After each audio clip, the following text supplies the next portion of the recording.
안녕하세요. 서울아카데미 과학관사 손미정입니다. 20년 경력이라고 하는데 제가 학원보다 조금 경력이 더 된 것 같아요. 25년이 좀 넘거든요.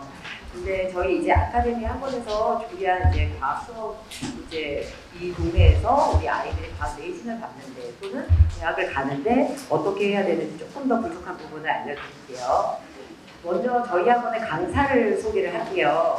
저희 학원에는 일단 물화생지로도 이렇게 선생님들이 이제 구성되어 계시고요. 물리 선생님 빼고는 모두 통합과학을 지금 진행하고 계세요. 그런 상태고, 이제 제가 올해 처음으로 제가 입시를 한 이래로 처음으로 우리나라가 5등급이라는 제도가 됐어요. 그래서 저희도 이제 수업을 진행하면서 당황한 부분이 많았고, 그리고 또 이제 나름대로 아직 올해가 끝나지 않았지만 분석한 부분을 알려드릴 텐데요. 이게 참 그 엄마가 되는 과정은 정말 쉽지 않은 것 같아요. 저도 사실 두 아이의 엄마거든요. 불과 며칠 전에 아이를 데리고 대형학원 시험을 보고 왔는데 가서 저도 모르게 아이 수학 시험을 보고 아이가 테스트를 보러 들어갔을 때 상담 선생님께 제가 수단과 방법을 안 가리고 이 진도를 맞출 때니 상위반에 넣어주세요라는 진상을 드렸어요.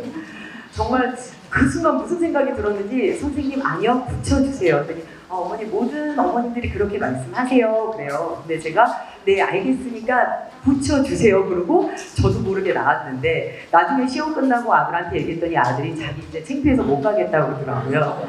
그러니까 엄마 마음들이 다 비슷한 것 같아요. 그래서 저도 그 학원은 이제 못 보낼 것 같아요. 너무 창피해가지고. 일단은 제가 이제 이 올해 저희 이제 과학이나 이런 입시들을 분석을 하면서 올해 고3도 수업을 하고 있지만 아이들한테 되게 많이 느꼈던 건 사실 어머님들 설명회 많이 다니잖아요. 그러면 이 동네에서 과학 수업 못하는 강사는 사실 없는 것 같아요. 다들 수업도 열심히 하시고 잘하시고 자료 준비도 많이 하는데 제가 느꼈던 건 문제는 아이와 소통이 되느냐의 문제인 것 같아요. 그래서 때로는 오면 너무 소통이 안 되는 아이들도 있고 오면 또 너무 잘 달라붙는 친구들도 있는데 그 아이들 한 명 한 명 상담하면서 어떻게 이 아이와 우리가 이제 미래를 동호하느냐가 사실은 아이의 성적을 결정하는 가장 큰 원동력인 것 같더라고요.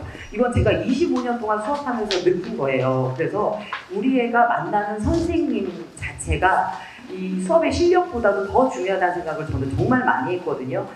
너무너무 공부하기 힘든 친구와 교실에서 울었던 적도 1년에 한 번은 꼭 있어요. 같이 부둥켜 안고 울거든요. 근데 또 그게 그 친구한테도 저한테도 또 수업의 원동력이 돼요. 그래서 아까 좀 전에도 그랬던 고3이 또 찾아왔다 갔거든요. 너무 불안해서 선생님 보러 왔어요. 이렇게 얘기하더라고요. 그래서 일단은 제가 봤을 때 우리 같은 어머님들이니까 아이들을 고등부 가서 좀 더 안정적으로 키울 수 있는 방법 중에 하나는 아이들과 소통인 것 같아요. 그러니까 우리 어머님들이 좀 안 되는 건 제3자인 선생님한테 부탁하는 것도 저는 하나의 팁이라고 생각합니다. 자, 일단은 25년 올해가 다 끝나지 않았지만 제가 좀 아이들한테 열심히 등급을 물어보면서 분석했던 것들을 알려드릴게요. 아마 과학도 선행을 많이 하셨을 거라고 생각합니다. 올해 고1은 유독 그랬어요. 굉장히 선행을 많이 한 그룹과 전혀 선행을 하지 않았던 그룹으로 나눠지고 중간이 없었어요. 극상위권과 나머지가 다 하위권으로 나눠지는 듯한 분위기였거든요. 근데 보니까 중등부에서 고등과학을 고도 선행한 그룹들을 좀 만났습니다. 자, 이 친구들의 보니까요, 이제 3개의 그룹으로 나눴어요. 근데 이제 고등부에서 지속적으로 또 되게 건설적으로 자기 관리를 잘 하는 친구들이 있어요. 계속해서 통합과학이 학교별 특성이 강하다 보니까 고등부 고도 선행을 했음에도 불구하고 학원에 와서 이제 지속적으로 관리를 하는 친구들, 이런 친구들의 경우에는 사실 본인도 스스로 관리를 하기 때문에 클리닉을 나올 필요는 없는 친구들이에요. 정말로 주 1회 과학 수업만 듣고 온전히 여지까지는 1등급을 유지했어요. 이번 중간고사까지. 그 다음에 시험 때만 관리하는 친구들이 있어요. 이 친구들이 이제 컨디션에 따라 달라지거든요. 그래서 어쩔 땐 1등급이 나오고 어쩔 땐 2등급 중후반이 나오는데 여기서 2라는 숫자에 안심을 하시면 안 돼요. 9등급으로 따지라면 2등급은 벌써 어머니 3, 4라인으로 넘어가는 겁니다. 그래서 2등급 중반이 넘어가면 예전으로 따지면 근 4등급에 가깝거든요.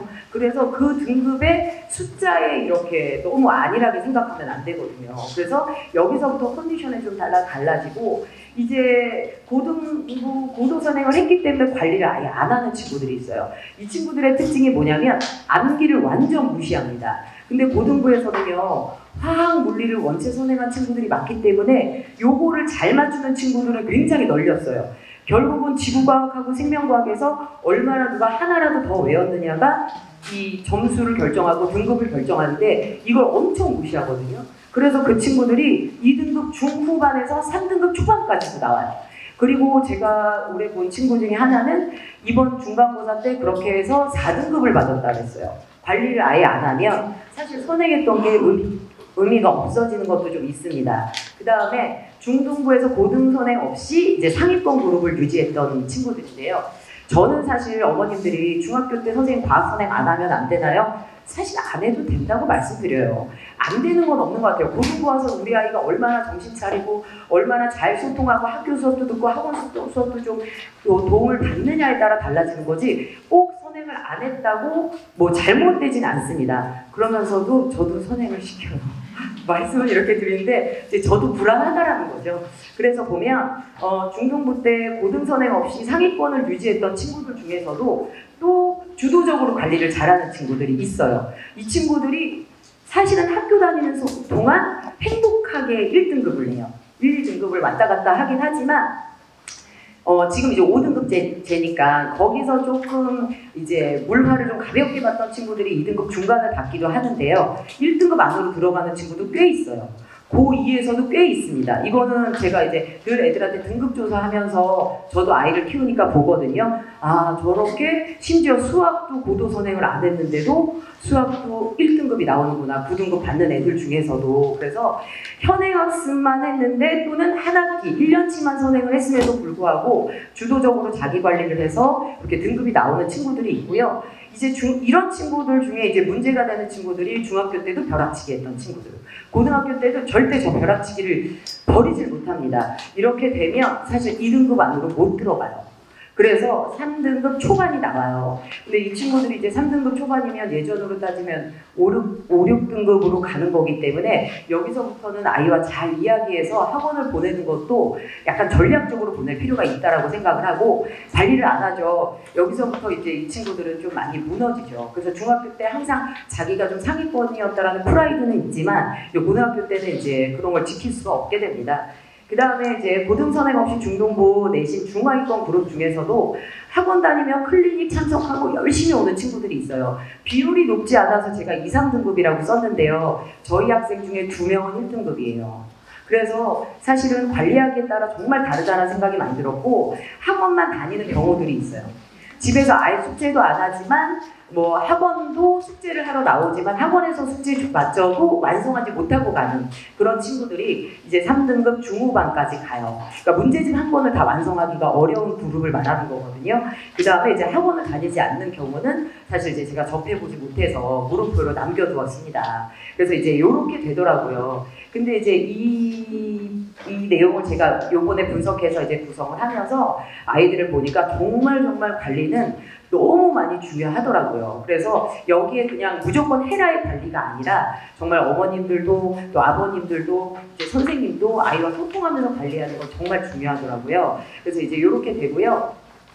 제가 봤을 때 이제 교육계 현황을 보면 수학과학이 부족한데 이제 이과대학이 진학하는 건 우리나라는 불가능해요. 25년 동안 강사를 하면서 문이과 통합, 분리를 여러 번 봤거든요. 그리고 교과 과정이 계속해서 쉬워지는 것도 정말 많이 봤어요. 지금도 교과가 굉장히 많이 쉬워졌거든요. 그런데 교과는 쉬워졌습니다. 근데 학교 내신이나 수능은 더 어려워졌어요. 그러니까 이런 어떤 안 좋은 점들이 있는데 수학과학이 부족하고 아이들이 이과대학 진학은 불가능하고 인기 있는 어떤 선택 과목의 성적이 부족하면 인기 있는 선택 과목을 이제 애들이 선택을 하려고 해요. 그런데 이제 애들이 선택 과목 선택할 때 제일 문제가 되는 것 중에 하나 뭐냐면 선생님 이과 가서요.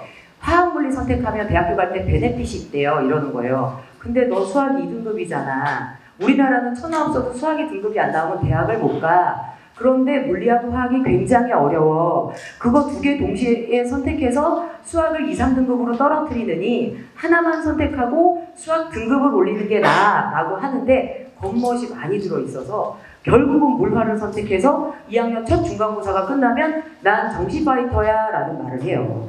여기서부터 정시파이터 하면 애들이 어떻게 되냐면요. 중간에 확인하는 시험이 없잖아요. 중간에 확인하는 시험이 없어서 자기가 어느 위치에 있는지를 절대 분석할 수가 없어요. 그렇다고 재종반 학원을 다니는 것도 아니고. 그래서 이런 문제들이 좀 생깁니다. 그 다음에 이제 문이과 결국 모두 이제 수학이 우수한 학생을 선발하는 게 우리나라 대입이라 결국에는 이제 저도 클리닉 같은 걸 진행하면서 아이가 수학 클리닉에 걸렸어요. 그럼 어쩔 수 없이 수학을 양보해 주거든요. 양보해 주고 그리고서는 과학 성적을 내려고 하다 보니까 사실 이제 통합과학 성적 내기가 쉽지 않은 부분도 좀 있습니다.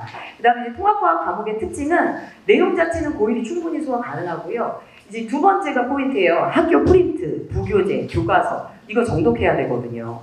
근데 학교에서요. 프린트, 부교재 이 두 개를 다 내보내요. 그러니까 애들 입장에서는 수업 들어야 되죠. 프린트 봐야 되죠. 교과서 봐야 되죠. 거기다가 문제집도 하나 풀어야 되죠. 그러니까 아이들이 할 게 굉장히 많아지다 보니까 학원에서도 저도 숙제를 일방적으로 내보내기보다는 저중 일부는 이제 풀려서 많이 내보내는 편이고 내신 문제는 통합과학을 벗어난 문제의 일부가 출제되고 그다음에 일부는 중등과학에서 물화생지 원영역 이렇게 나오거든요. 그러니까 중등부 때 벼락치기로 했던 애들은 머릿속에 내용이 남아있지 않다 보니까 중등부 과정이 나왔다. 그럼 학교 선생님들이 뭐라고 하냐면 이번 출제 경향 굉장히 쉬웠습니다 라고 얘기를 하세요. 근데 중등부 내용이 나오면 또 되려 더 틀리는 경우들도 많이 있고 물화생지 같은 경우는 아무래도 조금 근데 생명하고 지구과학은 수업 시간을 충분히 커버해서 원영역이 출제될 거다 학교 선생님들이 진행을 해주세요. 근데 이제 물리하고 화학의 문제가 워낙 다양하다 보니까 저기서 조금 문과생보다 이과생이 유리한 경향이 있습니다.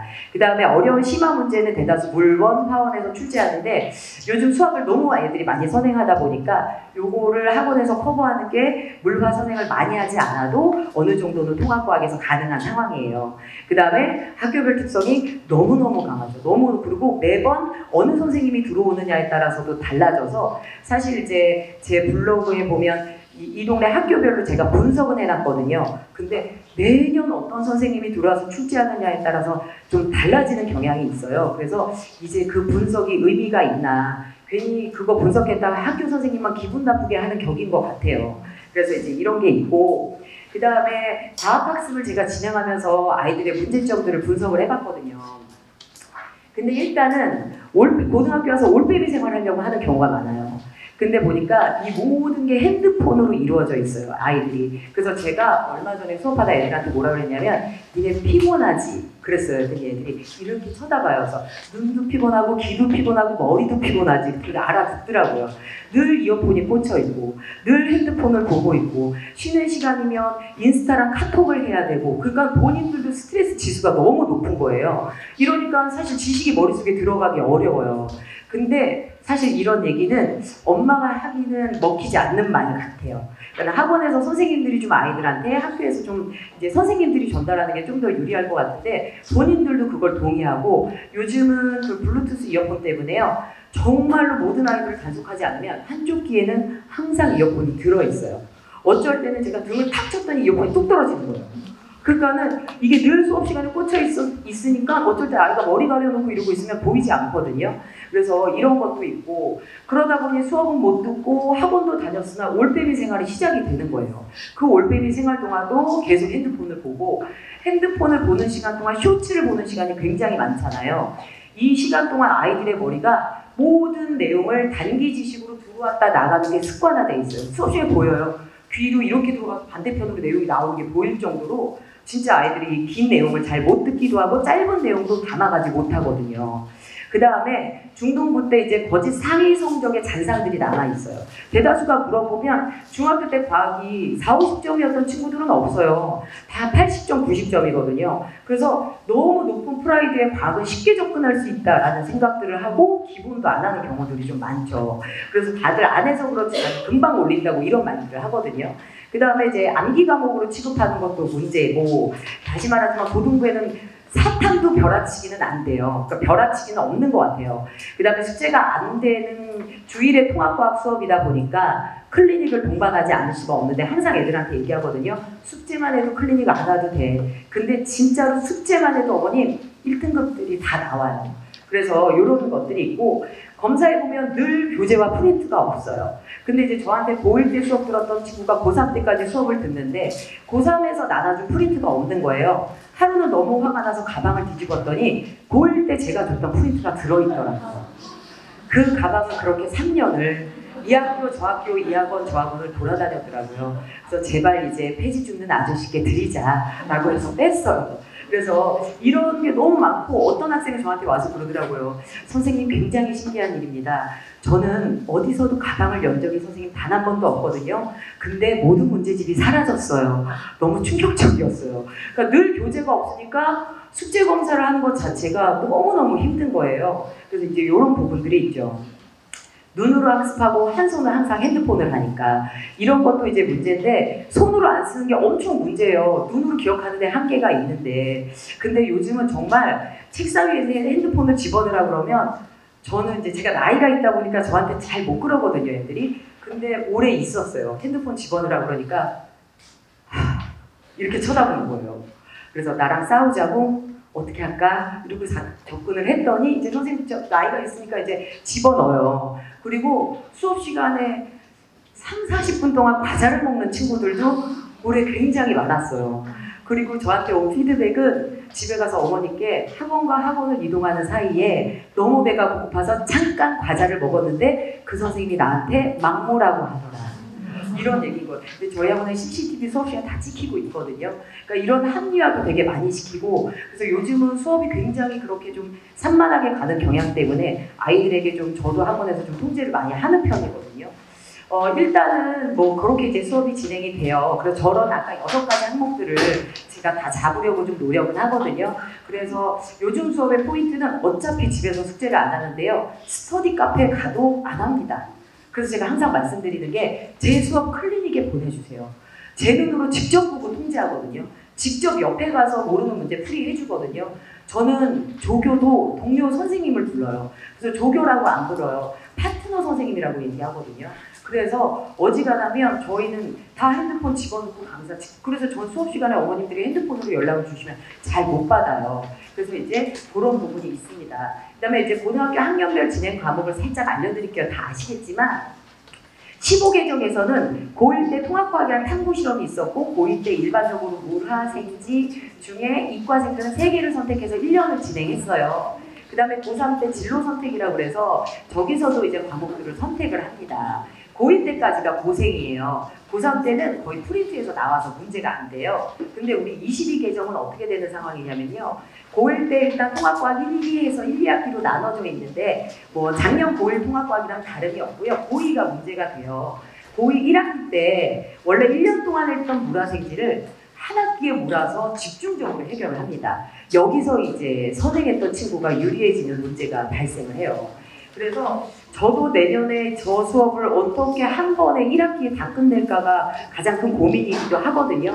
그래서 그런 게 있고 2학기 때 예전에 고3에 있었던 2과목의 일부를 내려서 2학기 때 벌써 진행을 합니다. 그 다음에 3학년 1학기 때 그 2과목 중 나머지를 해결하고 2학기 때는 별 문제 없는 아이들한테 스트레스 안 주는 과목들로 구성이 되어 있죠. 그러니까 우리나라가 입시가 거의 고2 때 마무리되다 보니까 과학의 경우에는 지금 그거에 맞춰서 구성을 한 거는 맞기는 해요. 그래서 이렇게 구성이 되고요. 그 다음에 제가 아이들과 해보니까 밑도 끝도 없이 계속 학원 가라, 계속 선행하라. 이게 애들한테 엄청 큰 스트레스예요. 그래서 고1 처음 딱 오거나 고1에서 고2 올라갈 때 애들한테 항상 그 얘기 하거든요. 2학년 겨울방학까지가 니네 입시의 끝이야. 그 뒤로 과학은 할 게 없어. 그 뒤로는 수학만 하면 돼. 라고 하면 애들 정말 처음 듣는 얘기처럼 정말요? 이러고 있어요. 그러니까 애들은 이걸 계속 해야 한다라는 게 가장 큰 스트레스더라고요.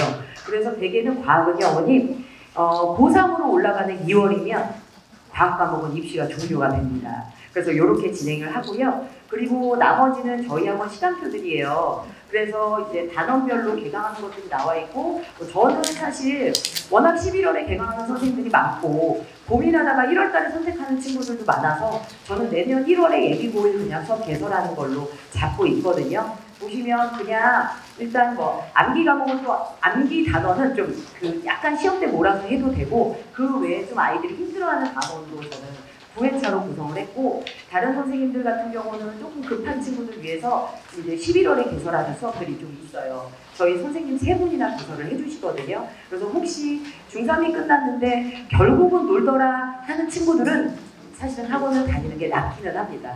저도 학원을 애가 피곤하다고 해서 안 배워내줬더니 결국 게임을 하면 8시간 하더라고요. 학교를 8시간 가 있는데 게임이 8시간이면 얘는 하루가 24시간이 넘어가는 것 같아요. 그래서 이렇게 되고 그 다음에 이제 뭐 물리 수업도 개강이 되고 화학 원 수업도 개강이 돼요. 그래서 중등부에서 통합과학을 들었다라는 어머님들인데 이제 우리 아이가 이과를 갈 거다라고 하면 나중에 통합과학 내신 때 등록하고 이 물화를 듣는 거를 조금 권해드려요. 그래서 이게 좀 더 유리할 거예요. 그래서 이렇게 진행하고 저희 아카데미는 다 판서 수업을 합니다. 애들이 이거 너무 멋있다고 사진 찍어간 다음에 용량 가차는 제일 먼저 지워요. 그래서 이렇게 해서 판서 수업으로 진행을 하고요. 그 다음에 요즘 애들이 손을 너무 안 써서 교과서에 있는 모든 것들을 제가 가로채우기로 만들었어요. 하나는 정답지고요. 하나는 문제지예요. 그래서 이걸 교재화시켜서 나눠주거든요. 그래서 가로채우기를 다 해서 제출을 하거나 제가 확인하고 요거를 수거를 해요. 정답지는 아이들이 갖고 있고요. 근데 이것만 하고 90 몇 점이 나온 친구들도 꽤 있어요. 그러니까 기본이 거의 다예요. 고등부는. 그래서 기본에서 한 85점에 가까운 문제가 나오고요. 나머지 한 15%가 저기예요. 킬러 문제인데 킬러 문제 그래봐야 3문제 정도밖에 안 되거든요. 그러니까 우리 애가 킬러가 힘들다. 기본만 시켜도 85점은 나옵니다. 그래서 이렇게 진행을 하고 수업 시간에 이제 조는 경우가 있죠. 그래서 동영상을 제공을 하고요. 교재 완성시키는 거를 포인트로 해서 클리닉을 진행하고 학교별 모의 테스트를 진행해요. 제가 이 프린트를 깜빡 잊고 안 갖고 왔어요. 저희 애들이 가장 도움을 많이 받았다고 하는 프린트인데 학교 시험 범위에 맞춰서 모의고사를 적게는 10개, 많게는 18개까지 진행을 해요. 그래서 이렇게 해서 자기 점수를 확인을 합니다. 마지막으로 학생 관리가 저는 이게 제일 큰 포인트거든요. 친절한 관심, 개별 상담, 혼내기, 화내기, 달래기, 무한 반복이에요. 그래서 포기하지 않습니다, 어머니. 그래서 이렇게 진행을 해요. 그래서 저희 이렇게 잘 따라왔던 친구예요. 교재 완성한 거 보이시죠? 아주 정갈하게 잘 이렇게 다른 애들도 모두가 이렇게 오답 확인하게끔 문제집을 진행해서 클리닉 시간에 하거든요. 그래서 클리닉 시간에 보내주시는 게 좀 좋고 그 다음에 이건 제가 젊었을 때 모습 꼭 보세요. 그래서 이렇게 해서 저희 서울 아카데미 과학 수업에 많이 관심 가져주세요. 감사합니다. 안녕하세요. 안녕하세요. 저는 영어과 원장이고요. 조희석입니다. 앞에서 설명을 들은 거는 빨리빨리 스킵을 할 겁니다. 지금 영어과 선생님들 4분 메인 선생님들 계시고요. 그리고 여기에 저까지 추가가 되네요. 그래서 미녀 사총사랑 머슴입니다. 네. 그래서 총 5명이 예비고일부터 수입을 하게 될 겁니다. 모든 문제는 다 알고 계시죠? 넘어갑니다. 1등급, 2등급 맞아야 되는 거 다 알고 계시죠? 넘어갑니다. 자, 그러면 제가 봤을 때는 어머님, 아버님 여기 많이 와 계시지만 제일 궁금한 게 이 근처 관내에 있는 학교에 대해서 제일 궁금하시잖아요. 그죠? 저는 뭐 총체적으로 영어가 어떻고 뭐 이런 거보다 지금 이 시기면은 어머님, 아버님이 제일 궁금해하는 건 내 아이가 갈 만한 학교를 추려서 어떤 성향이 잘 맞는 학교를 찾는 게 제일 중요할 것 같거든요. 근데 정말 학교마다 극과 극으로 나뉘어지긴 합니다.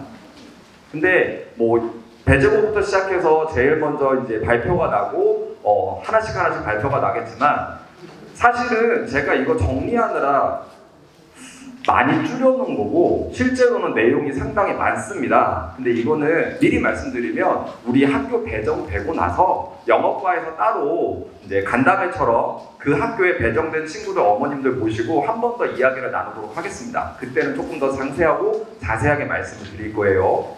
일단 배제고를 고민하시는 분들이 있을 겁니다. 좋아요. 배제고 좋습니다. 근데 단어가 되게 중요하다는 얘기는 매년 강조해드리고 있습니다. 배제고의 1등급에 나누는 기준은 단어입니다. 단어입니다. 처음부터 끝까지 단어입니다. 문제 자체가 어렵지는 않아요. 근데 최근에 올해 1학년부터는 문제를 좀 어렵게 내겠다라고 발표를 하고 나서부터는 문제를 어렵게 내기 시작하더라고요. 근데 예전이라면 배제고가 시험 문제가 그리 어렵지 않았고 단어만 좀 어려웠을 텐데 요즘에는 단어 플러스 혼합형 문제를 많이 출제하기 시작했어요. 개인적으로 영어 선생님이 보기에는 참 좋은 현상입니다. 근데 아이들은 그렇지가 않아요.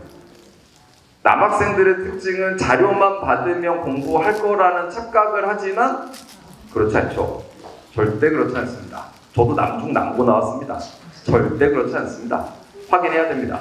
그래서 자료만 필요한 친구라면 서울 아카데미에서 굳이 수업을 들으면서 할 필요는 없고 공부하는 방식이라든가 내지는 생활의 어떤 규율이라든가 이런 것들을 엄격하게 지키면서도 본인 몫을 해내는 게 필요한 친구라면 수업을 듣는 게 맞습니다. 배제고는 나중에도 드릴 말씀이 되게 많겠지만 분위기에 많이 휩쓸릴 수 있는 여지가 상당히 큰 게 남학교이기 때문에 친구들 만나는 것도 중요하고요. 그리고 동아리도 되게 중요합니다. 배제고 가면 동아리도 좀 생각해 보셔야 됩니다. 네, 동아리에 따라서 또 분위기가 엄청 좌지우지되고 기숙사는 뭐 말할 것도 없고요. 그래서 그 부분에 대해서는 나중에 조금 더 상세하게 말씀을 드리겠지만 배제고 같은 경우는 기본적으로는 문제 수준이 어렵지는 않았었다. 근데 올해부터 좀 어려워졌다. 내년을 보면 한 요 정도 난이도로 계속 나오게 될 테지만 배제고는 단어를 공부하는 게 핵심이고 이 단어는 앞으로 말씀드리겠지만 요 단어가 요 뜻이라고만 알고 있으면 망한다. 단어요, 유의어, 파생어까지 알고 있으면 되는데 오늘 제가 말씀드리고 싶은 것 중에 하나는 배제고의 단어의 핵심 문제에 나오는 유형의 핵심은 다의어입니다. 저는 오늘 여기까지만 배제고 말씀드릴 겁니다. 너무 많은 걸 뿌려드릴 수는 없습니다. 다의어입니다. 다의어예요. 기억하게 돼요. 배제고 생각하시는 분들. 한영고입니다. 한영고는 범위가 넓죠. 알고 있어요. 강동구 최대의 범위였어요. 얘네도. 근데 올해 뒤집혔습니다. 미리 얘기해 드릴게요. 광문이 1위입니다. 광문이 1위로 올라갑니다. 그리고 한영고 시험은요. 예전부터 기본적으로 영어가 좀 된 친구들이 이득을 보는 학교예요. 학교 수업만 들어서는 소화가 좀 어렵습니다. 왜냐면 한영고가 범위는 어마어마한데 딱 절반 정도 봐줘요. 학교에서. 그럼 나머지는요. 본인이 알아서. 그렇게 공부를 하기 때문에 하는 친구와 안 하는 친구가 극명하게 나뉘어지는 학교이기도 하고요. 그러다 보니까 중위권이 없어요. 이 학교는. 근데 상위권은 아주 탄탄합니다. 한영고에서 대학도 엄청 잘 보냅니다. 상위권이 너무도 잘 탄탄하게 되어 있어요. 그 말인즉슨 중위권에서 상위권으로 도약은 거의 불가능에 가깝다. 워낙 탄탄해서 그래요. 그들만의 리그가 될 가능성이 높은데 근데 이 친구들 특히 여학생들이 이제 한영고 한 번씩 노려보고 이제 명일여고 가면 어떡하지 뭐 이런 고민을 하긴 하겠지만 한 번쯤 노려볼 만합니다. 특히나 성실한 친구들이라면 한영고 가서도 전체적으로 공부할 만한 분위기는 근처 관내고등학교에서 가장 잘 잡혀있는 학교이기도 해요. 그렇기 때문에 분위기가 좋은 학교 그러면 한영고로 생각합니다. 좀 차분해요. 이 근처 관내 학교 중에서 가장 차분한 학교 고르라고 하면 저는 한영고 고릅니다. 이상해요. 중학교 때 활발했던 애들이 한영고를 가면 조용해져요. 집에 우환이 있는 줄 알았어요. 근데 아니에요. 그냥 분위기가 그러니까 애들이 차분하면서 공부하는 분위기를 이끌려 가더라고요. 그 분위기 되게 중요한 거거든요. 그래서 그런 분위기를 좀 생각해 보셨으면 좋겠고 서술형이 까다롭거나 하진 않지만 시간 관리가 좀 빡센 학교입니다. 문항수가요. 많은데 조금 어려워요. 좀 어렵다 보니까 시간 관리하는 게 좀 어렵습니다. 만약에 점수가 안 나왔다면 그 이유는 거의 대부분 하나입니다. 시간이 부족했어요 라고 얘기해 줄 겁니다. 그래서 영어가 어느 정도 좀 공부가 된 친구가 영어로 보면 한영고 가는 게 좋겠다라는 게 저의 생각입니다. 강동고요. 강동고는 쭉 해서 문제 출제 난도를 조금씩 높이고 있는 학교인데 그래도 다행인 건 이 학교가요. 듣기 문제가 나와요. 신기하죠? 듣기 문제를 내는 학교가 관내에서 2개가 있어요. 강동고랑 상일여고요.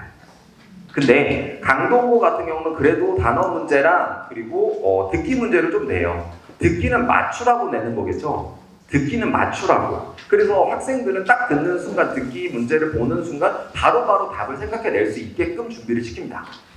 그러면 그렇게 되면 장점은 뭐겠어요? 나중에 서술형이나 조금 어려운 지문 가서 조금 더 시간을 많이 투자할 수 있겠죠. 듣기를 들으면서 문제를 푸는 건 바보 같은 거예요. 미리 다 대비가 되어 있어야 됩니다. 첫 마디가 hello 나오는 순간 바로 이 문제였어 라고 바로 풀 수 있게끔 만들어 줄 겁니다. 그리고 강동고 같은 경우는 모의고사를 변형해서 출제하는데 거의 관내에 있는 모든 학교들이 그래요. 근데 요즘 들어서는 추상형 그 선택지를 많이 만듭니다. 이게요, 사실은 정말 솔직하게 얘기하면 선생님들의 머리에서 나온다기보다는 챗 GPT의 힘입니다. 걔네가 알아서 선택지를 잘 만들어 줍니다. 그렇기 때문에 정말 과감하게 많이 냅니다. 그럼 윗글의 내용과 일치하는 것은, 일치하지 않는 것은 그럼 보통 한글로 나와야 정상인데 얘네가 영문으로 싹 다 바뀌어서 추상적으로 내기 때문에 그거를 읽다가 시간을 많이 잡아먹는 경우가 많습니다. 근데 이건 적응해야 돼요. 왜냐? 강동구 관내에 있는 모든 학교가 그렇게 냅니다. 어느 학교든 상관없이 다 그렇게 내고 있어요. 그렇기 때문에 강동고 같은 경우는 이과는 조금 피해를 볼 수 있습니다. 나중에. 왜냐하면 이과 선택하는 인원이 좀 적어요. 유독 좀 적습니다. 이건 매년 반복되는 일입니다. 그리고 급식 이슈도 살짝 있기도 하고 석식. 그렇긴 하지만 밥 먹는 것도 애들은 사실 중요하잖아요. 어찌됐든 그래서 강동고 영어 같은 경우는 뭐 딱 특출나게 어렵다 이렇게 얘기할 수 없는데 그럴 수는 없지만 계속해서 난도가 올라가는 추세다 라는 거 봐두시면 되겠습니다. 범위 1위를 한영고가 계속 유지하다가 이번에 탈바꿈하게 된 게 광문고입니다. 광문고는 전체 시험 범위의 3분의 1만 학교에서 봐주고 3분의 2는 안 봐줍니다. 이거 모르고 계셨던 거예요? 어머님들 빨리 알고 계셔야 돼요. 자, 교과서도 있고요, 부교재도 있고요, 모의고사도 있어요. 그럼 학교에서 봐주는 건 교과서 봐줘요. 교과서는 한 과만 나가요. 자, 부교재 갈 겁니다. 부교재는 짝수법만 나갑니다. 때로는 홀수법만 나가기도 해요. 근데 시험 범위는 짝수, 홀수 다 들어갑니다. 모의고사 그냥 리로스쿨에 올려줍니다. 알아서 공부해입니다. 거기에서 전체 시험 유형에서 30-40%는 모의고사에서 출제가 됩니다. 진도를 안 나간 상황에서 시험 문제를 내기 때문에 생각보다 학생들이 준비하기 쉽지 않습니다. 그리고 서술형이 많이 까다로워졌습니다. 예전에 진짜 한 몇 년 전에만 해도 광문은 한영고 보다가 광문 보라 그러면 이 동네 사람들은 쳐다도 안 봤던 학교예요. 근데 지금은 아니에요. 시험 난도로 보면 한영고보다 오히려 광문이 위에요. 그리고 범위도 위죠 이제는. 그죠? 그렇기 때문에 광문고가 결코 쉽지 않은 학교입니다. 그리고 영문 선택지가 많기 때문에 주의해야 됩니다. 그리고 자, 여고. 명일여고는 공립이죠. 그래서 예전에는 시험 문제가 참 쉽게 나왔었어요. 근데 얘네가 선생님들이 무슨 바람이 불었는지 수업 시간에 얘기한 거를 시험에 내는 건 당연한데 엉뚱한 걸 많이 냅니다. 사실 좀 엉뚱하다 싶은 걸 많이 내요. 신유형이라고 얘기하는 거는 결합형 지문이라고 이야기하는데 이건 강동고 전체의 추세를 그대로 따라가고 있습니다. 그래서 얘네들은 어법이랑 그 문장 구조요. 아니 어법이 다 중요한데 문장 구조. 애들이 제일 안 하고 못하는 부분 중에 하나가 문장 구조. 보면 대충은 해석을 해요. 근데 정확하게 물어보면은 대충 이런 내용까지는 아는데 그렇게 되면 서술형에서 점수를 받을 수 없게끔 내는 거죠. 그렇기 때문에 명일여고도 의외로 시험 문제가 상당히 어려워지고 있고요. 아버님들이 나중에라도 애들 책을 보면 고등부는 요약문을 조심해야 됩니다. 요약문은요, 위에 내용을 말 그대로 요약하는 거예요. 근데 그 요약문을 서술형으로 내는 학교가 대다수예요. 우리가 영어로 써야 돼요. 빈칸이 뚫려 있는 경우도 있고 통으로 다 써야 되는 경우도 있습니다. 통으로 다 쓰는 학교가 딱 한 학교 있어요. 어디게요? 상일여고입니다. 상일여고 이따 가서 말씀드리겠지만 상일여고는 강동구 최고 극악 난이도와 시험 난이도를 자랑합니다. 네.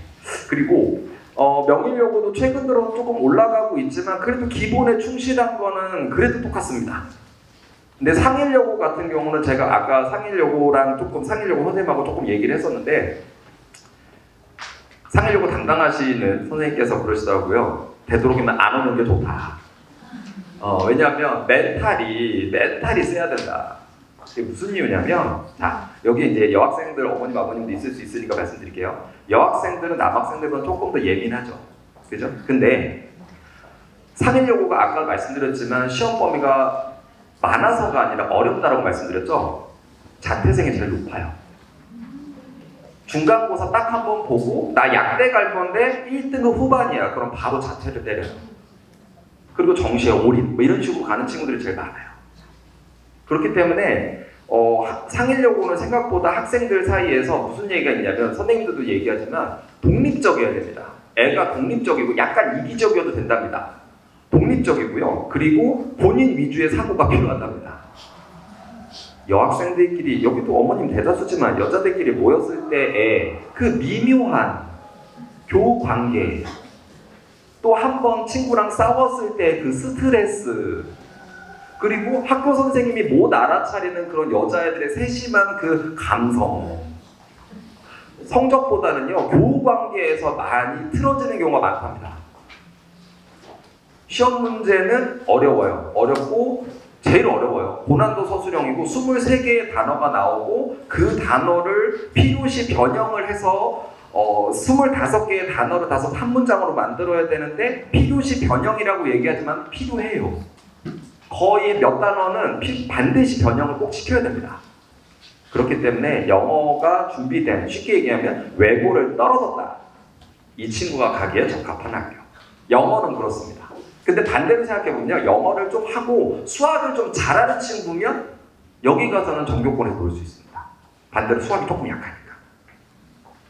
잘 생각을 하셔야 돼요. 학교 고르실 때요. 강점과 약점을 잘 구별하셔야 됩니다. 마지막 성덕고. 지금 제가 소개해드리는 학교들이 하나같이 다 우리 서울아카데미에 수업하고 있는 학교들이에요. 선생님들이 다 수업하고 있는 학교들입니다. 성덕고. 성덕고는 시험 문제가 좀 쉬웠었고요. 그리고 애들이 공부를 잘 안 했어요. 그리고 왜 그런지 모르겠는데 밥 맛있다고 되게 좋아했던 학교예요. 중식이 맛있고 막 이런 얘기. 학교 어떤 게 좋아? 그러면 밥이 맛있어요. 모두가 다 그렇게 얘기하는 학교였는데 요즘엔 밥도 맛이 없어졌대요. 안타까워요. 그래서 먹는 즐거움도 있는데. 자, 얘네들 같은 경우는 다른 것보다 맨 마지막에 있는 문장 오류 수정을 하나 오답형 문제, 그 고치는 문제만 조금 조심하시면 됩니다. 무슨 얘기냐면 어법이 틀려 있을 수도 있고 어휘가 틀려 있을 수도 있거든요. 그 문장 틀린 거를 찾아서 수정해서 고치는 게 서술형으로 나오기 때문에 그리고 지문 변형은 여기 있는 모든 학교도 관내에 있는 모든 학교들이 다 지문 변형을 하고 있으니까 중학교 때처럼 절대로 뭐 1, 2과 뭐 3, 4과 시험 문제 들어간다 그래서 그거 외우게 하시면 절대로 안 됩니다. 못 외워요. 절대로 그렇게 할 수가 없습니다. 완전 생판 새로운 지문처럼 편집을 해서 변형을 해서 내기 때문에 암기 위주로 하신다 그러면 저는 결사반대입니다. 절대 안 돼요. 그러면 강동구에서 계속 이렇게 시험 문제를 어렵게 내고 있고 지금 뭐 학생 대부분은 학원을 어딘가에 다니고 있죠. 네. 그러면 이번에 이제 겨울방학 때 이제 우리 겨울 이제 조만간 시험 보고 나면 애들이 이제 막 놀기 시작할 건데 그럼 그때부터 이제 저희는 예비고일 수업을 전원이 다 투입을 하게 될 거고 저는 상위반 저는 엘리트반이라고 얘기하는데 이 엘리트반에 우선은 포진을 하겠습니다. 그래서 저는 독해를 담당할 거고요. 그리고 우리 클로이 선생님하고 저랑 같이 문법과 독해를 나눠서 이런 시간표대로 움직이게 될 거고 얘네들이 보는 교재는 고2 후반부에서 고3 초중반부에 있는 독해 교재를 보게 될 겁니다. 그래서 그냥 단순하게 몇 개 맞았다 틀렸다의 문제는 아니고요. 정확하게 읽고 푸는 것부터 그리고 고3 때 필요한 팁까지 제가 다 수업하면서 알려줄 거니까 그 부분 참고해서 수업 들으시면 좋겠고 그리고 단어 같은 경우 얘네는요. 한글 뜻이 없습니다. 다 영어입니다. 온통 영어입니다. 그리고 누적입니다. 근데 지금 엘리트반 미리 선편성된 반이 이제 미리 좀 시범으로 나가고 있는데 이 친구들이 처음에는 곡소리를 내더니 지금은 오답자가 거의 없습니다. 애들은 어떻게 지도하느냐에 따라서 달라집니다. 그래서 이 친구들 되게 재밌게 다니고 있고 11월에 이제 본격적으로 이제 엘리트 반을 이제 완전히 전면 편성을 하게 됐을 때 저는 이 반에서 아이들을 참 많이 만나게 될 것 같은데 영어를 어느 정도 공부를 좀 해둔 친구라면 들어와서 공부를 해도 괜찮을 것 같습니다. 그리고 커리큘럼은 나중에 쭉 읽어보시면 되고요. 자, 하이어 반입니다. 우리가 보통 영어를 A등급을 받고 어느 정도 공부를 한 친구지만 정말 최상위 정도는 아니고 어느 정도 영어를 좀 공부를 했다. 이런 친구들을 위한 반인데 1등급 맞기가 쉽지는 않아요. 뭐 뉴스 보게 되면은 지금 1등급이 너무 많아서 문제라는데 그건 나중 문제고요. 일단 맞아놓고 생각을 해야 될 거 아닙니까? 일단 맞아는 놓고 고민을 해봐야죠. 아주 단순한 문제잖아요. 1등을 맞았어. 그럼 0.1등급이 있을 수 있고 1.0등급이 나올 수도 있는데 쉽게 얘기하면 내가 0.1등급 맞으면 아무 문제가 없잖아요. 그죠? 자, 뭘 생각하셔야 되냐면 점수도 중요하고 등급도 중요한데 석차를 보셔야 돼요. 이제 석차, 과목 석차나 전교 석차를. 어쨌든 자, 화목반도 있고요, 목토반도 있고 월금반에 수금반까지. 그래서 보통 중학생들이 월수금 라인에서 내지는 화목토 라인으로 많이 움직이더라고요. 여기에서 저도 마찬가지고 저도 여기에 수업이 들어가고요. 그리고 선생님들이 이제 본격적으로 아이들을 막 가르치는 수업이 될 거고 여기에도 마찬가지로 단어는 한글 뜻을 쓰긴 쓰는데 1차로 한글 뜻 쓰고요. 누적이에요. 마찬가지로 나중에 두 바퀴째 돌아갈 때는 파생어랑 유의어가 들어가게 될 거예요. 파생어, 유의어를 한 바퀴 더 돌릴 겁니다. 그러면 어느 정도 대비가 될 거예요. 그래서 그 부분을 염두에 두고 가면 되겠고, 그리고 가끔 어머님들이나 아버님들 교재가 너무 쉬워요 뭐 이렇게 얘기하시는 분들도 있는데 저를 예로 들어볼까요? 저 고3 담당자인데 천일문 기본이라는 교재 들어보셨죠? 1001개의 문제 중학교 때 한 번씩은 다 보죠? 저 그 문장 한 페이지로 8시간을 수업하라고 할 수 있어요. 고3을 데리고. 교재 탓하시면 안 됩니다. 가르치는 역량에 따라서 그 한 페이지 10문장짜리가 전 8시간 수업하라고 합니다. 얻어갈 수 있는 게 많은 교재거든요. 저희가 천일문을 쓰는 건 아니고요. 교재가 다소 쉬워 보이기도 하고 너무 어려워 보이는 하는데 저희는 베테랑들이잖아요. 수업을 하다 보면 아이들에 맞춰서 수업을 다 해줄 겁니다. 그리고 커리큘럼 내용에서 보면은 여기에는 안 들어가서 자체 교재라고 하는 건 아이들 서술형 강화 학습이 좀 들어가야 됩니다. 서술형이요. 애들 객관식 점수 잘 안 틀려요. 고등학교 가서도요.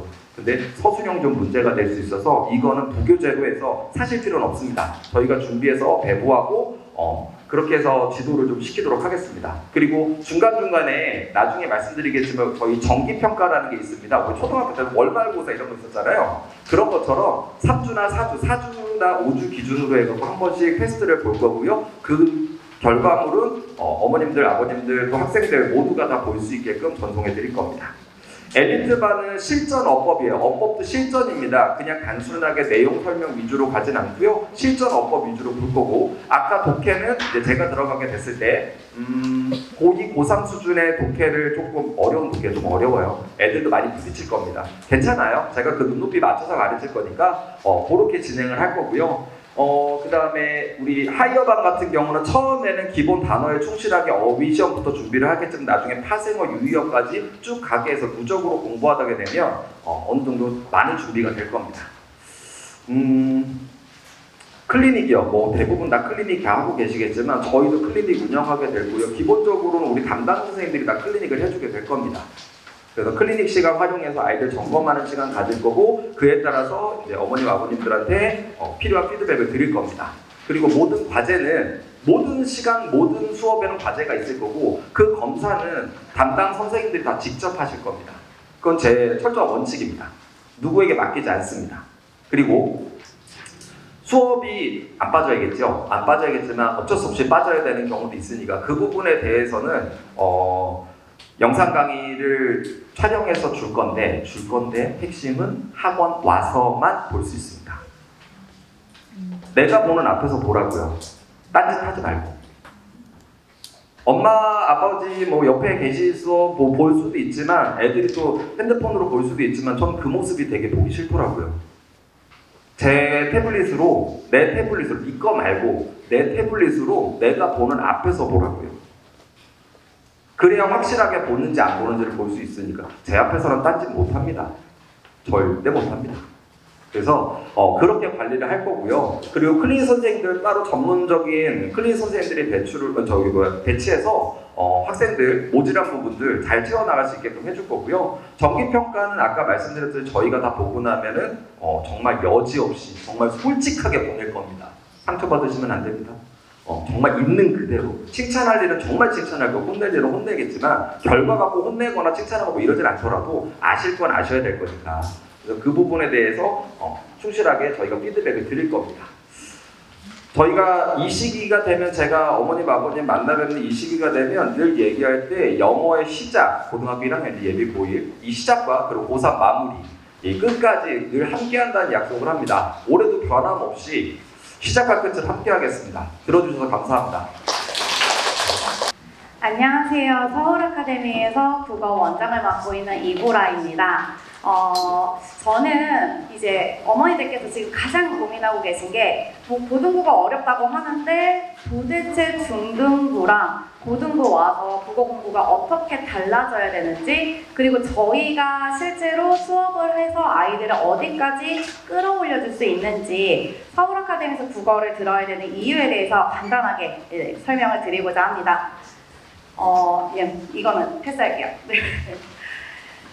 어머니들께서도 혹은 이제 많은 아이들 중에서도 제가 지금 내신 수업을 하고 있는데 절반 이상이 예비고일 시즌에 국어 공부를 하지 않았다고 하더라고요. 보통 이제 어려운 수학이나 과학을 듣고 왔거나 아니면 대치동 가서 일부 특강을 듣고 왔다는 친구들도 있긴 있는데 이 친구들이 너무 공부하기 좋은 그 시기를 국어는 나중에 모국어니까 어떻게든 되겠지? 그리고 나중에 그거 읽으면 되는 거잖아. 이해가 되잖아. 이런 식으로 그냥 무의미하게 시간을 보내고 와서 처참하게 3월 모의고사에서 이게 고등국어구나를 처음으로 이제 접하게 돼요. 그래서 중등부랑 그럼 고등부랑 도대체 뭐가 다른 거냐? 네, 그게 바로 저희 학원에서 이제 국어를 시작하는 이유 중에 하나예요. 저희 선생님들께서도 그렇고 저도 항상 아이들한테 하는 말 중에 하나인데 중등부까지는 어떻게든 꼼수도 통하고요. 암기도 통해요. 그러니까 중등부는 아이들의 성실도랑 그리고 이제 학교 수업을 얼마만큼 잘 필기를 해왔고 그리고 이제 숙제를 어느 정도 열심히 해왔고 그리고 아이들이 시간을 투자했느냐에 따라서 이제 A, B, C 등급이 나뉘게 되는데 고등학교 올라오게 되면요. 생각보다 점수가 그렇게 나오지 않은 여러 가지 이유가 있어요. 일단 어휘력이 많이 달라지고요. 어머니들께서도 많이 들으셨을 거예요. 요즘 아이들 문해력, 독해력 많이 떨어진다고. 근데 아이들이 특히 공부를 쭉 성실하게 해온 친구들 같은 경우에 워낙 착하니까, 성실하니까 정해진 범위를 너무나도 성실하게 암기를 하고 있어요. 그래서 암기를 하지 않으면 좀 불안해서 선생님 저 이거를 다 이 표현법은 이게 맞고 저기에선 저게 안 되고 이런 식으로 무언가 아이들이 확답을 받길 바라는 마음으로 공부를 암기를 하더라고요. 근데 그렇게 되면 처음 보는 지문에서 아이들이 와장창 무너져요. 사실 모의고사는요. 배워왔던 작품이 아니라 생전 처음 보는 지문이거든요. 그러면 학교 내신은 절반 이상이 외부 지문이 반영되는 학교들도 있고요. 부교재로 수업을 진행을 하시는데 그 부교재는 수업 때 반영하시진 않고 아이들이 알아서 자기주도적으로 공부하라고 범위만 지정해 주시는 학교들도 많아요. 그래서 결국엔 내신도 수능처럼 처음 보는 지문을 아이들이 접하게 될 거기 때문에 아이들이 절대로 암기나 혹은 일부 강사들이 혹은 유튜브에서 이렇게 읽으면 뭐 빨라? 이렇게 해서 정답을 걸러낼 수 있어? 꼼수를 알려주는 그런 유튜브도 많거든요. 근데 그런 건 그 지문에서만 통해요. 그 선지 안에서만 통하고요. 결국엔 우리 아이들이 어휘력이 부족하고 혹은 독해력이 부족하고 문해력이 부족해서 처음 보는 지문을 시간 안에 이해하면서 있는 연습이 되지 않으면 그 어떤 학교에서도 성적을 제대로 낼 수 없을 거예요. 그래서 제가 강조하는 건 암기와 꼼수는 절대로 통하지 않는다는 거예요. 고등학교 올라와서. 그리고 기본 개념은 정확하게 공부를 하되 개념을 암기하는 게 아니에요. 개념은 숙지하고 있다가 적용을 유연하게 할 수 있어야 되는데 예를 들어서 내가 오늘 대조법을 배웠어요. 대조라는 건 차이점이거든요. 그러면 왜 이 작가가 여기에서 대조법을 사용을 했을까? 사실 강조하기 위해서 대조법을 사용하는 거예요. 너와 나는 달라. 그렇게 다른 점을 강조하기 위해서 사용하는 건데 그 차이점이라는 개념만 숙지하고 이걸 왜 썼는지를 이해를 못하면 결국에 작가의 주제를 직접 파악할 수가 없고요. 그리고 출제자들이 출제를 하는 의도도 파악할 수 없기 때문에 아이들이 한참을 헤매게 돼요. 나는 분명히 시간을 투자했어? 암기했어. 근데 왜 성적이 안 나오죠? 이렇게 수없이 첫 번째 1학기 때 실패를 겪는 학생들이 너무나도 많습니다. 그래서 저는 아이들에게 실제로 작품을 접근하는 방법부터 알려줘요. 단순히 개념을 알려주는 게 아니라 그리고 대조법의 개념을 설명해주는 게 아니라 이거를 이 지문에서 어떻게 활용해야 되는지 그리고 활용을 함으로써 이 작품을 어떻게 선생님들이 출제를 할지 그 방법들을 알려주는 이게 꿀팁이거든요. 근데 아이들은 그냥 단순히 나 오늘 쉽게 쓰여진 시 배웠어. 여기에서 만족을 하고 그게 다 학습이 되었다고 생각을 해요. 그래서 아이들에게 유연하게 적용할 수 있는 그 단계까지 나아가는 걸 지향하고 있는 게 저희 수업입니다. 그리고 또 하나가 어떤 이미지로 처음에 보셨을지 모르겠지만 아이들에게 되게 진심으로 다가가는 강사예요. 그래서 아이들이 절대로 포기하지 않게 그리고 기분에 따라서 사실은 공부를 살짝 놓고 싶을 때가 있거든요. 그럴 때도 절대 포기하지 않게 끝까지 같이 가는 강사입니다. 네, 그래서 남다르게 어떻게 아이들을 관리하는지 디테일하게 뒤에서 설명을 드릴게요. 이게 지금 현행 강동구, 중등부 문학 문제고요. 그리고 오른쪽에 있는 건 실제로 올해 기출이 됐던 광문고 기출선지고 맨 왼쪽 거는 이제 모의고사 기출선지예요. 가장 큰 차이가 뭐냐면 선지의 길이도 다르지만 물어보는 정보의 양도 다르고요. 그리고 인과도 따져야 되고 고등학교 내신이나 모의고사에서 기본적으로 상호 비교가 가능해야 돼요. 보통 중학교에서 하나의 작품의 하나의 정보에 대해서만 물어보는 경우가 많은데 고등학교 올라가게 되면 기본 개념어가 당연히 나오고 그리고 아이들이 어려워하는 단어들을 대체해서 수업 시간에 분명히 그 단어를 배우지 않았는데도 불구하고 그 단어를 비현실성을 전기성이라는 단어로 교체해서 내시기도 하고요. 그리고 보통은 인과가 엄청 중요한데 우리 아이들은 특정 단어에만 꽂혀요. 나 맞아. 이거 다 대조법 배웠어. 그래서 대조법이 맞다고 생각을 하고 뒤에를 보지 않아요. 혹은 인과를 따지지 않아요. 그래서 저는 아이들에게 선지를 읽는 방법부터 먼저 알려주거든요. 선지가 길면 끊어 읽어야 되는데 끊어 읽는 것도 어떻게 끊어 읽지 몰라가지고 애들이 처음에는 모든 띄어쓰기를 다 이렇게 끊어요. 그렇게 읽으라는 게 아니라 원인과 결과 그리고 조건과 그 결과 이런 식으로 아이들이 정확하게 선지에 대한 오판단을 할 수 있는 훈련부터 시키고 있습니다. 그래서 어머니들께서 자료를 보시면 어떻게 지금 중등부 내신기출과 고등부 내신기출 혹은 모의고사 선지가 어떤 경향으로 다른지를 명확하게 보실 수 있도록 자세하게 설명을 해놨으니까 참고를 하시면 좋을 것 같고요. 그리고 이제 우리 아이들이 1학년에 올라가게 되면 국어를 어떻게 배우게 되냐 이것도 중요하죠. 그래야지 예비고일 시즌에 어느 만큼 배우고 어느 만큼 담아낼 수 있을지가 목표가 생기니까요. 이게 현행이 지금 고1 때 공통교육과정에 담겨있는 모든 교육과정이에요. 근데 제가 문학과 문법의 별표를 쳐놨잖아요. 모든 내신 문제는 결국에 문법과 문학 위주로 문제를 많이 출제를 하고 있는 게 현실이에요. 화법과 작문 그리고 독서라는 영역도 있지만 비중이 남달라요. 아이들이 특히 문법 어려워하고 문학은 초등학교, 중학교 때까지 쭉 배워왔지만 그래도 아이들이 처음 보는 작품을 해석하는 능력이 매우 부족하고 그리고 외부 작품이 연계됐을 때 그거를 상호 비교하고 오판단을 하는데 너무 어려워한다는 걸 알고 계시기 때문에 내신의 비중은 당연히 문법과 문학입니다. 그래서 저희 커리큘럼도 문학과 문법이 위주고요. 그리고 강동구 지금 주요 학교의 내신 경향도 간단하게 정리를 해놨는데 제가 여기서 노란색으로 체크해 놓은 것들의 공통점 혹시 보이세요? 자료에는 체크를 해놓진 않았는데 여기에다가 제가 강조점으로 이렇게 노란색으로 체크를 해놨어요. 혹시 공통점 보이세요? 네, 외부 지문이에요. 맞아요. 지금 강동고등학교도 올해 유난히 난이도가 많이 높아졌거든요. 사실 개정교육과정으로 올해 처음으로 1학년 아이들이 바뀐 교과서로 공부를 하고 있어요. 그래서 모든 선생님들 혹은 이제 학원 강사 선생님들도 과연 어떻게 첫 내신이 나올까 막 되게 설레기도 하고 걱정을 많이 하셨는데 전반적으로 난이도가 조금 높아진 추세예요. 강동구도 국어가 그렇게 난이도가 높지는 않다고 애들이 보통은 생각하고 있었는데 외부 지문 반영 비율이 커지다 보니까 강동구도 1등급 컷이 거의 80 초반, 70 후반까지 나오더라고요. 그래서 아이들이 절대로 내신 범위를 암기하는 방식으로 공부해서는 내신에서도 성적을 중등부 때처럼 낼 수가 없는 구조예요.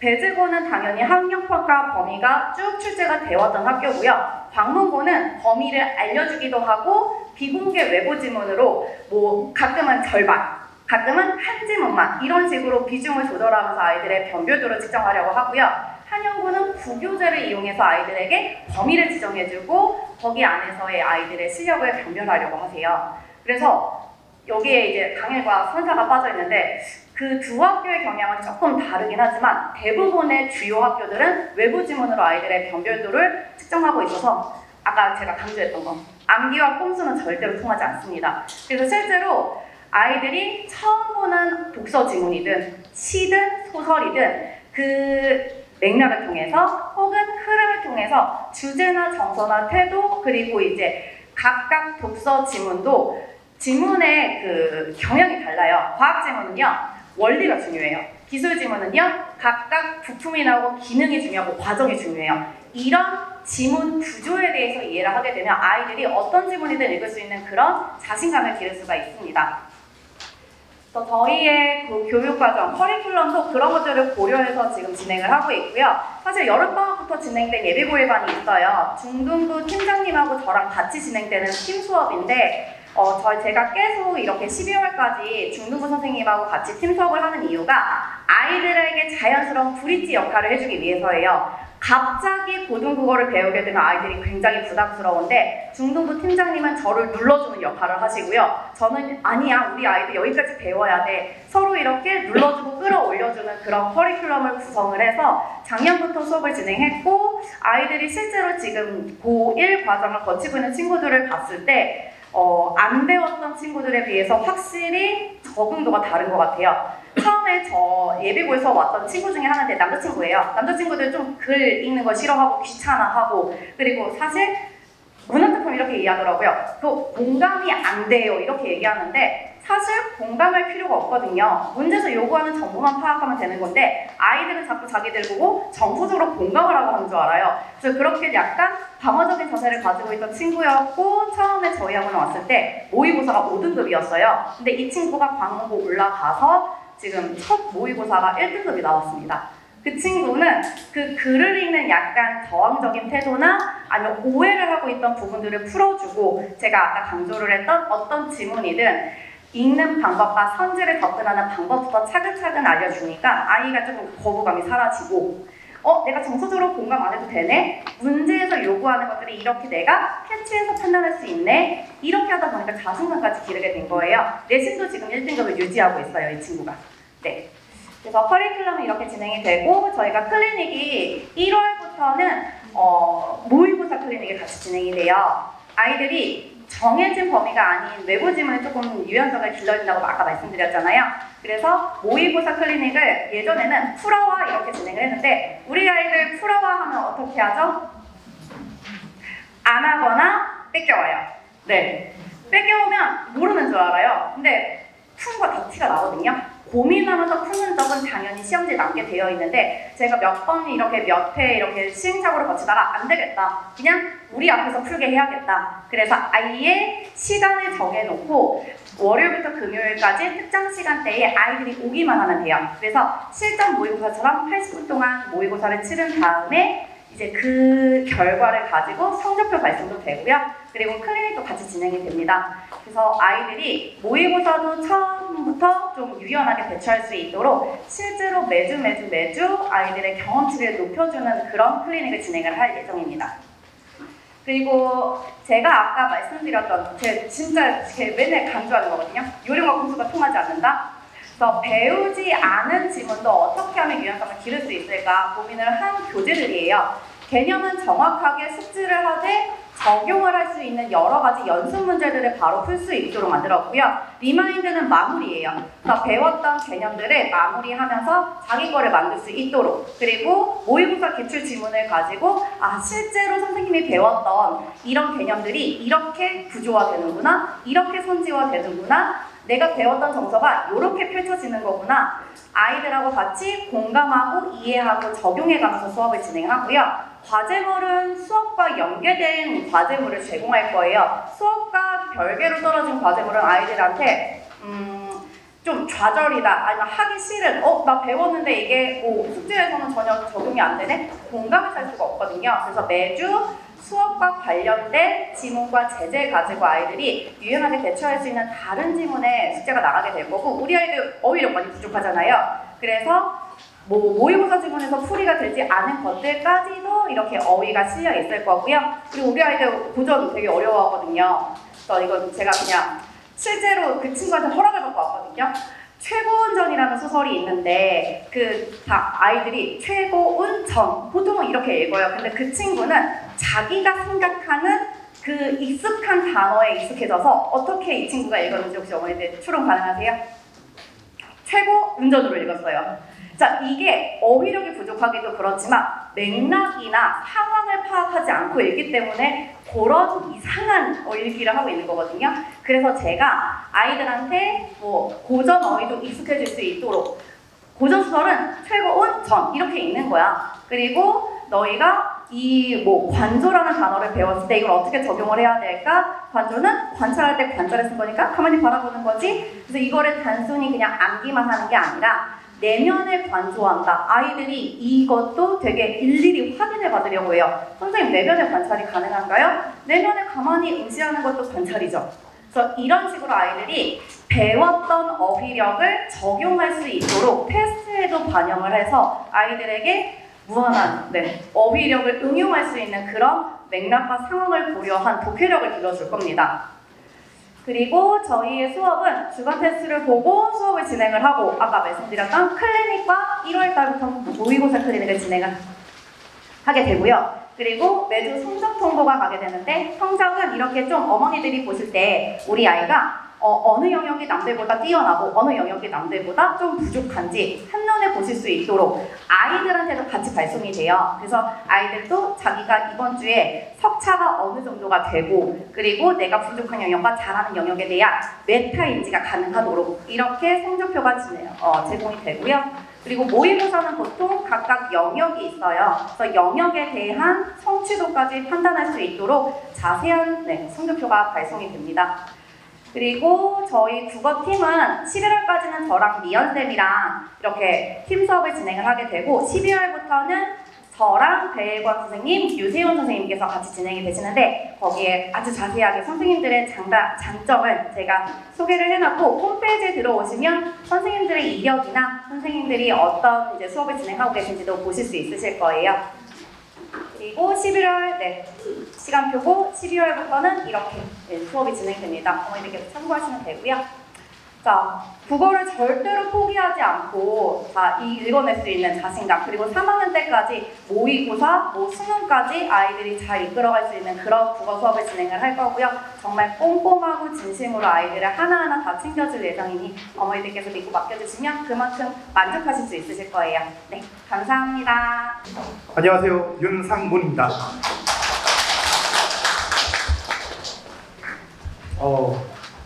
일단 제일 인기 있는 선생님이 어떤 선생님일 거라고 생각하실까요? 여기 오신 지 벌써 이제 1시간 좀 넘게 계시다 보면 언제 끝나지 이런 학생들의 마음이지 않을까 싶은데, 빨리 하고 빨리 끝내주시는 분이 제일 인기 있는 선생님일 것 같아요. 근데 개인적으로 수업할 때는 인기는 없습니다. 아이들 10시 끝나는 건데 10시 절반, 아마 좀 늦게 끝나기도 하고 좀 아이들한테는 집요하게 하는데, 오늘 설명회는 솔직히 저희 수학은 오늘이 설명회가 아니에요. 오늘 설명회 아니고 토요일날 배제고 설명회가 있고, 그 다음에 월요일날 일반고 설명회가 있습니다. 그래서 오늘은 간단하게 저희 1타 수학 학원 설명을 좀 해드리고요. 그리고 저희 어떻게 준비할 거다라는 걸 미리 좀 맛보기로 좀 이야기를 드리려고 합니다. 그래서 오랜 시간 안 기다리도록 빠르게 좀 진행을 해보도록 하겠습니다. 일단 뭐 원장이라는 타이틀이 아직은 좀 낯섭니다. 원래는 대표 강사라는 타이틀로 청원함과 뭐 부주예배에서 근무를 했었고, 이제는 1타 수학에서 대표 강사에서 이제 원장으로 한 단계 올라섰다고 생각합니다. 그래서 제가 이런 거 되게 싫어해요. 뭐 설명에 나오고 뭐 이런 거 별로 안 좋아하는데, 이제는 어머님들하고 자주 만나야겠구나 이런 생각도 갖게 됩니다. 개인적으로 뭐 EBS 수업도 진행을 했었고요. 어떤 면에서는 검증이 되어 있는 강사라고 생각을 해주시면 되겠고, 그리고 학원도 이제는 그런 식으로 같이 변모하는 그런 모습을 보여주려고 합니다. 일단 저희 설명회 때는 저런 순서대로 설명을 하려고 해요. 뭐 다들 모든 과목이 중학교와 고등학교의 차이점을 면밀히 이야기를 해주실 거예요. 수학도 대표적으로 중학교와 고등학교가 다르다라는 건 어머님들도 흔히 뭐 어느 정도는 알고 있으리라고 생각이 됩니다. 근데 그게 어느 정도 다른지, 그리고 정말 얼마나 다른지, 그러니까 아이들이 지금 뭐 우리 아이 수학 그래도 괜찮은데 8, 90점대는 나오고 실수해서 하나 틀렸는데, 근데 학교 가서 진짜 시험을 보면 어떻게 나오는지, 뭐 그런 부분들을 좀 이야기를 상세하게, 왜 아이들이 더 무너지는지 그런 것들 좀 이야기 드리려고 하고요. 학습 전략은 이제 학교마다 조금씩 다르잖아요. 그래서 토요일날 진행할 때는 왜 배제고여야 하는가, 왜 배제고를 가야 하는가. 여기 지금 아들을 키우시는 자제가 아들이신 분들은 맨날 고민하시잖아요. 이 아이 배제 가도 되나? 고민하시다가 또 뭐 그냥 또 일반고 보내려다가 또 듣는 거 보면은 배제고를 가야 될 것 같기도 하고 뭐 그런 고민들이 있으실 텐데, 배제고가 왜 뭐 이런 식으로 토요일날 설명회 때 설명을 좀 자세하게 드릴까 합니다. 그러면서 그 배제고에서 학습 전략은 어떻게 잡고 가는 게 좋은 건지, 그리고 지금도 고민들 많이 하시잖아요. 배제고 가면 내신이 분명히 불리할 텐데 왜 배제고를 가지? 그걸 능가하는 학교 분위기라는 게 있습니다. 그리고 수시를 채울 수 있는 학생부라는 것들을 조금은 잘 갖고 오는 분이 있어요. 그래서 그런 부분들도 같이 한번 이야기 드리도록 하겠습니다. 그리고 나면은 여학생들 어머님들은 또 고민이 많아지십니다. 뭐 이 동네에서는 M 여고를 좀 피해야지, 그리고 고민도 하시고, 뭐 상해여고를 가야 되나 이런 고민도 하시고, 그리고 또 뭐 일반고에서는 남녀공학이니까 한영고라든지 광고, 강동고 이런 식으로 생각도 해주실 분들이 계실 텐데, 이거는 좀 어떻게 보면 학생들의 성향과 되게 밀접한 것 같아요. 남학생들은 단지 성적 그리고 이런 것들만 쳐다보면 된다고 생각하면, 여학생들은 교우 관계도 되게 중요하더라고요. 정말 세심하게 다가서는 게 제일 중요하지 않을까? 그래서 학습 전략은 학교마다 조금씩 다른데, 그런 부분들을 일반고 설명회 때, 월요일날 설명회 때 같이 진행을 해보려고 해요. 그리고 지금 뭐 선행의 중요성, 뭐 어떻게 보면 공영방송 같은 걸 보다 보면 선행 필요 없어요, 선행 괜히 하면 아이가 잘못돼요, 뭐 이렇게 이야기할 때도 있는데, 개인적으로 현장에 있는 모든 수학 선생님들은 이런 이야기예요. 고등학교 1학년 성적 중학교 때 8, 90% 끝났다, 정리됐다. 그리고 고등학교 2학년 때 성적은 거의 100% 중학교 때 정리가 됐다. 이런 얘기 많이 합니다. 그거는 똑같은 출발선이 아니라는 걸 어머님들도 아셔야 돼요. 어쩔 수 없잖아요. 모든 아이가 동일한 출발선에 서 있는 게 아니라 중학교 3년을 어떻게 버텼으며 얼마만큼 문제를 풀었으며 그런 거에 대한 차이점은 있을 거예요. 근데 그런 것들을 최소한으로 어떻게 보면 최대한 좀 따라잡을 수 있고, 어떻게 하면은 조금 더 정리를 할 수 있을까? 그러려면 이상한 데를 가는 걸 방지해야 되려고 합니다. 그러면 제가 제일 잘할 수 있는 거는, 저는 인강 처음 찍을 때도 그런 이야기 했어요. 저는 그냥 내비게이션이다. 아이들이 1등급이든 아니면 어떤 성적에 가장 최적화시켜서 갈 수 있게끔 할 수 있는 내비게이션이다. 그렇다고 해서 잘못 이해하시면 안 됩니다. 찍기가 있고 뭐 쪽집게 강사 뭐 이런, 저는 그런 거 없어요. 그리고 저희 조희석 선생님 오늘 보셨죠? 조희석 선생님 그 강의실 가면은 정말 형광펜으로 할 수 있는 만큼은 다 이렇게 세심하게 다 표시가 되어 있어요. 그러니까 잘하시는 분들은 그런 것들에 대한 노력을 네, 하시는 거고 그런 것들에서 어쩌다 하나 맞았다가 쪽집게 형태가 될 수도 있는데 제가 볼 때는 그런 건 없다고 봐요. 그래도 최적화시킬 수 있잖아요. 불필요한 건 좀 줄이고 최적화시킬 수 있는 것들은 최적화시킬 수 있는.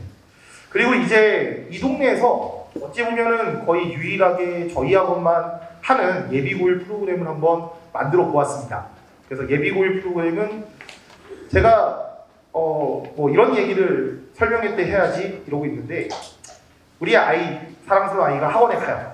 학원에 가면 우리 아이의 얼굴과 이름과 이 아이의 성적을 아는 학원 관계자 몇 명이나 될까요? 솔직히 담임 선생님 아닌 이상은 잘 모르실 거예요.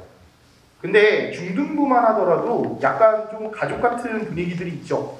왜냐면 담임도 있고 부담임도 있고 네, 맡아서 하는 뭐 수업들도 다 있고. 그래서 이번에 예비고일 수업 진행하고 그 다음에 고1 3월달 시간표, 그 겨울방학 시간표를 생각하면서 시스템을 좀 한번 바꿔봐야겠다. 그래서 이 동네에서 그냥 담임 책임제라는 스타일로 던지면 솔직히 복불복이죠. 뭐 구 무슨 학원, 뭐 청어 무슨 학원 뭐 이렇게 대형학원 가셔도 한 선생님하고 오래 할 수밖에 없어요. 그리고 그 아이랑 그 아이가 선생님이 맞지 않으면 뭐 어떻게 할 수가 없습니다. 뭐 전반을 시켜도 좀 미묘한 상황이 된 거죠. 그래서 저는 생각하는 게 일단 당연히 담임은 필요합니다. 그리고 여러 선생님들이 그 아이를 볼 수 있었으면 좋겠어요. 성적이 우수한 친구들은 솔직히 그런 거 그렇게 필요하지 않습니다. 관심을 가져준다라고 해도 그냥 메인 강사랑 관심 있게 그냥 얘기를 하면 끝나요. 근데 오히려 중위권, 하위권으로 내려갈수록 어머님들도 아시겠지만 이 아이가 관심을 갖게끔 하는 게 되게 중요하잖아요. 그러려면 그 관심을 갖게 하려면 여러 사람의 이 아이에 대한 관심이 있어야 된다고 봐요. 그래서 고등부에서 이번에 한번 저는 생각했어요. 그래서 저희 선생님들하고 이 아이들을 좀 관리를 해볼까? 그래서 저희 내년 모토가 관심입니다. 저희 학원의 내년 모토는 관심이에요. 그래서 관심을 많이 가져주고 이 아이들에게 동기부여를 꼭 공부를 잘하게끔 한다기보다는 이거를 꼭 해내야 된다는 걸 좀 주지시키는 그런 연습으로 좀 시켜보려고 하고 있습니다. 자, 그래서 뭐 이따가 뭐 커리큘럼이나 1차 대강 시간표 뭐 이런 것들은 저희 와서 한 번씩 봐주시고 시간표 이렇구나 보시면은 저희 실장님들한테 제가 수업을 했어요. 시간표 수업. 봤을 때 잘 모를 수도 있으니까 그런 것들도 와서 한 번씩 들어봐 주시면 좋지 않을까 생각이 듭니다. 네, 저희 강사진이에요. 고1 이번에 들어가는 강사진인데 4명이 있으시죠. 이렇게 보면은 왠지 저부터 시작해서 연배가 점점 어려지는 듯한 느낌을 가지실 거라고 생각이 듭니다. 강동, 송파, 저는 2000년부터 이쪽 지역에서 수업을 했습니다. 이쪽 지역에서 2008년이군요. 2000년에 강사가 처음 됐고 2008년에 송파구주일에서 시작을 했는데 그러다 보니까 거의 횟수로 18년, 이제 거의 20년을 차지하고 있어요. 이제 베테랑이 아니라 이제 전문가를 뭐 이런 걸 떠나서 그냥 고인물이라고 생각이 듭니다. 그래도 아이들하고 아직도 호흡할 수 있는 것은 어찌 보면 뭐 저의 상황이기도 하고 제가 갖고 있는 뭐 에너지라고도 생각이 들어요. 이번에 저희 선생님들도 그런 에너지, 정말 긍정적인 에너지가 가득하신 분들입니다. 일단 배제고는 일단은 뭐 저 혼자 일단은 끌고 가겠지만 배제고가 되면 배제고 아닌 이상은 일반고는 저희 선생님들하고 다 같이 갈 거예요. 제가 EBS 강의할 때 그런 얘기했어요. 따뜻함이 남다른 윤상문이다 뭐 이런 식으로 이야기했었는데 진짜 이제 일반고에서는 그런 수업이 필요하지 않을까 그런 생각이 들어요. 그래서 그런 친구들하고 같이 수업할 수 있는 그런 분위기. 지금 이맘때쯤에 수학학원을 이렇게 골라야 되는데 선택해야 되는데 어디를 가야 되지? 이런 고민들을 하신다면 정말 최우선 순위로 저희 학원을 선택해 주신다면 아이도 만족하고 어머님들도 만족할 수 있는 그런 상황을 만들어 줄 수 있을 거라고 생각이 들어요. 자, 1차 설명회는 이번 주 토요일입니다. 배제에서 배제고 설명회를 하죠. 2학년, 1학년 그 배제고 학생애들이 그날 9시부터 가서 어머님들 뭐 하고 그런다고 학원 못 와요 뭐 이러고 있는데 하여튼 그날 이제 배제고 설명회가 있고요. 그러고 나면은 점심 드시고 2시에 저희 학원 오시면은 배제고에 대해서 왜 배제고인지 뭐 이런 것들을 정말 배제고를 거의 뭐 1기 때부터 도인고보다 배제고가 자율고 1기 먼저 앞선 거는 다들 모르시죠? 그때부터 수업을 했기 때문에 더 많은 정보들을 여러분들한테 알려줄 수 있을 거라고 생각이 됩니다. 그리고 2차 설명회는 10월 27일 월요일 저녁 7시예요. 저녁 식사하시고 오시면 저희 선생님들 다 같이 인사할 수 있는 시간을 볼 수 있을 거예요. 그래서 제가 에너지틱 케어라고 얘기해도 잘 못 알아들으실 텐데 오시면 아 그렇구나 이렇게 좀 알 수 있지 않을까 생각이 듭니다. 그리고 이제 기말고사 한참 시즌이죠. 기말고사 시즌이고 11월 10일 월요일입니다. 그때부터 저희는 1차 개강을 진행을 해서 1차 개강 때는 고등수학 2를 공통수학 2죠. 그러니까 2학기 1학년 2학기 과목을 한 번 정도 전체적으로 정리를 할 거고요. 그 다음에 선행 과목도 한 과목 정도, 한 과정 정도를 1차 개강 때 진행을 하고 2차 개강 때부터는 이제 본격적인 겨울방학이죠. 그래서 2차 개강 때부터는 어떻게 진행이 될 거다. 그리고 저희는 윈터스쿨 뭐 이런 얘기를 하지 않기로 했습니다. 저희는 그냥 동계훈련입니다. 동계훈련이에요. 그래서 프로그램이 어떤지도 좀 와서 봐주신다면 그리고 그거를 정말 운영할 수 있는 정말 말만 하는 게 아니라는 걸 진심으로 보여드리고 싶은 그런 자리가 됐으면 좋겠습니다. 그래서 일단 저는 여기까지 진행하도록 하겠습니다.